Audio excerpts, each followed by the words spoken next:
میرا سوال ہے کہ اگر ایک مسلم لڑکا اور ایک ہندو لڑکی شادی کرے، اور اگر ایسا ہو کہ وہ مسلم لڑکا ہندو لڑکی کے گھر میں نماز پڑھے اور وہ ہندو لڑکی اس کے گھر میں جا کر پوجا بھی کرے، تو یہ کیا جائز ہے یا ناجائز ہے؟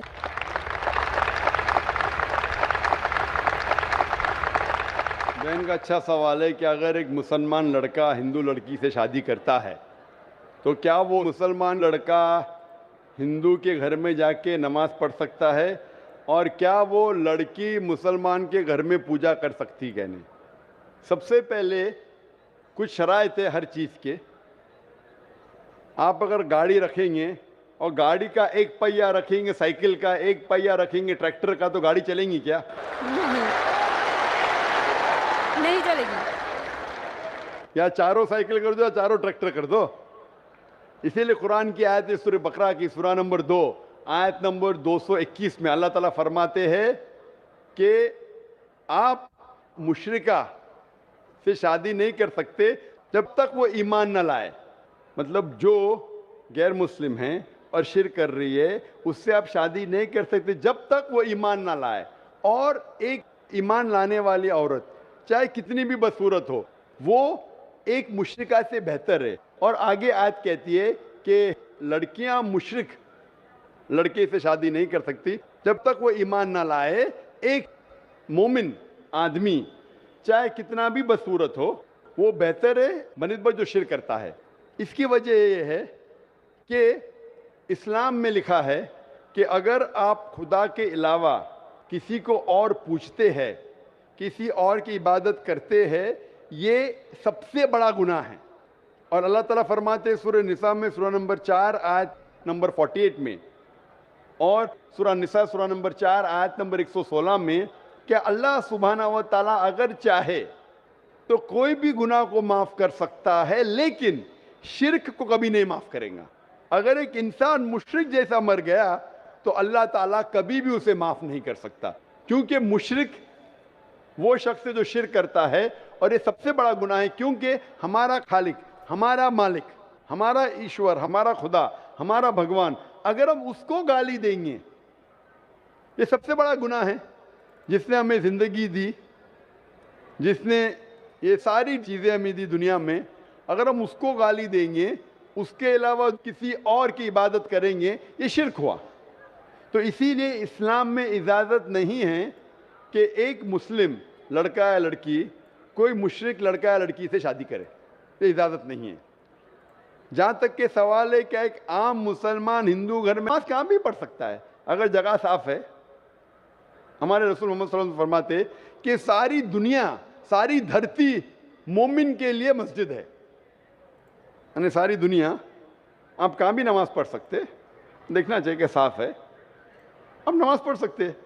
تو یہ آپ جا کے اگر ہندو کا گھر میں جاتے ہیں اور وہ صاف ہے، کوئی مورتی آگے نہیں ہے، تو نماز پڑھنے میں کوئی حرج نہیں ہے۔ ضروری نہیں ہے کہ آپ کو شادی کرنا چاہیے پھر آپ نماز پڑھ سکتے، شادی کرنے کی ضرورت نہیں ہے، نماز پڑھنے کا ہے، اگر صاف جگہ ہے تو کوئی حرج نہیں۔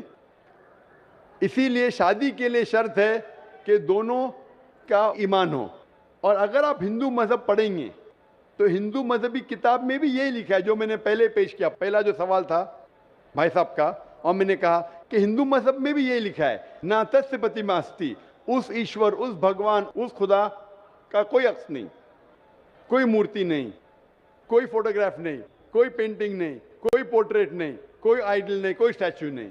اگر یہ مان لے کہ کم از کم جو یکساں ہے ہندو اور اسلام کے مذہبی کتاب میں، کم از کم اس کے اوپر عمل کرے تو اکثر ہمارے مشکلات دور ہو جائیں گی۔ جو یکساں نہیں ہے اس کو کل ڈسکس کر سکتے۔ اور اگر آپ تحقیق کرتے ہندو مذہب کی کتاب پڑھتے اور اسلام مذہب کی کتاب پڑھتے، دونوں میں لکھا ہے خدا ایک ہے، دونوں میں لکھا ہے خدا کا کوئی عکس نہیں ہے، دونوں میں لکھا ہے کہ خدا کا کوئی بت نہیں ہے، دونوں میں لکھا ہے کہ خدا کے علاوہ کسی اور کی عبادت نہیں کرنا چاہیے، دونوں میں لکھا ہے کہ آخری پیغمبر محمد صلی اللہ علیہ وسلم میں، دونوں میں لکھا ہے کہ شراب نہیں پینا چاہیے۔ میں حوالے دے سکتا ہوں، اور میں تقریر ایک دیا ہوں، similarities between Islam and Hinduism, Islam اور ہندوازم میں یکسانیت، دونوں کتاب میں آپ اگر پڑھیں گے قرآن مجید میں سورہ مائدہ سورہ 5 آیت نمبر 90 میں لکھا ہے کہ شراب پینا حرام ہے. اب Manusmriti chapter number 9 verse number 225 پڑھیں گے, اس میں لکھا ہے کہ شراب پینا حرام ہے. قرآن میں لکھے سورہ مائدہ سورہ نمبر 5 آیت نمبر 3, سورہ بقرہ سورہ نمبر 2 آیت نمبر 173, سورہ انعام سورہ نمبر 6 آیت نمبر 145 اور سورہ نحل چیپٹر 16 ورس 115 میں حرمت علیکم المیتۃ والدم ولحم الخنزیر وما اہل لغیر اللہ بھی. کیا آپ کے لیے حرام ہے مرا ہوا گوشت, خون, سور کا گوشت اور وہ کھانا جس کے اوپر اللہ کے علاوہ کسی اور کا نام لیا گیا ہے. آپ اگر ہندو مذہبی کتاب پڑھیں گے اس میں بھی لکھا ہے کہ سور کا گوشت کھانا حرام ہے. اگر آپ تحقیق کریں گے کافی یکسانیت ہے. اسلام مذہبی کتاب میں لکھا ہے قرآن میں سورہ نور میں سورہ نمبر 24 آیت نمبر 30 اور 31 کے اندر حجاب کے بارے میں, عورت کو الحمدللہ حجاب میں ہونا چاہیے, سر سے ڈھکا ہونا چاہیے اس کا جسم, صرف جو دکھ سکتا ہے وہ چہرہ اور ہتھیلی تک کے. آپ اگر ہندو مذہب کتاب پڑھیں گے رگ وید بک نمبر 8 میں لکھا ہے اور رگ وید بک نمبر 10 میں بھی لکھا ہوا ہے کہ عورت کو اپنے سر کے پلوں کو ڈالنا چاہیے چہرے پہ. رگ وید میں بھی لکھا ہے کہ جب مرد کو دیکھے تو نظر نیچے کرنا چاہیے. یہ قرآن مجید میں لکھا ہے سورہ نور سورہ نمبر 24 آیت نمبر 30 اور 31 کہ جب بھی کوئی خاتون مرد کو دیکھتی ہے جو اس کا شوہر یا قریب رشتہ دار نہیں ہے, اور جب بھی کوئی مرد کوئی عورت کو دیکھتا ہے اور قریب رشتہ دار نہیں ہے تو اسے نظر نیچے کرنا چاہیے. تو اس طریقے سے آپ تحقیق کریں گے جو یکسانیت ہے اس کے اوپر تو عمل کرو. تو یکسانیت ہندو اور اسلام مذہب میں جو مذہبی کتاب میں لکھا ہے, لیکن افسوس کی بات ہے کہ مذہب کے ٹھیکیدار یہ چیز کا ذکر ہی نہیں کرتے. کیوں؟ اسی لیے میں حوالے دیتا ہوں. میں کوئی عالم نہیں ہوں, میں کوئی پنڈت نہیں ہوں, میں اپنے آپ کو طالب علم کہتا ہوں, لیکن میں ہمیشہ حوالہ دیتا ہوں. تو کسی کو بھی شک ہے, کسی کو بھی شبہ ہے تو گھر پہ جا کے چیک کر سکتا ہے, یا انٹرنیٹ پہ جائیے, آپ ٹائپ کرو, وید بھی انٹرنیٹ کے اوپر ہے, قرآن بھی انٹرنیٹ کے اوپر ہے, ٹائپ کرو, ریفرنس ٹائپ کرو, آپ کو حوالہ مل جائے گا. تو اسی لیے گاڑی چلنے کے لیے دونوں کا جو رولز اینڈ ریگولیشن ہے وہی ہونا چاہیے. اسی لیے دونوں لوگ مومن ہونا ضروری ہے. Hope that answers the question.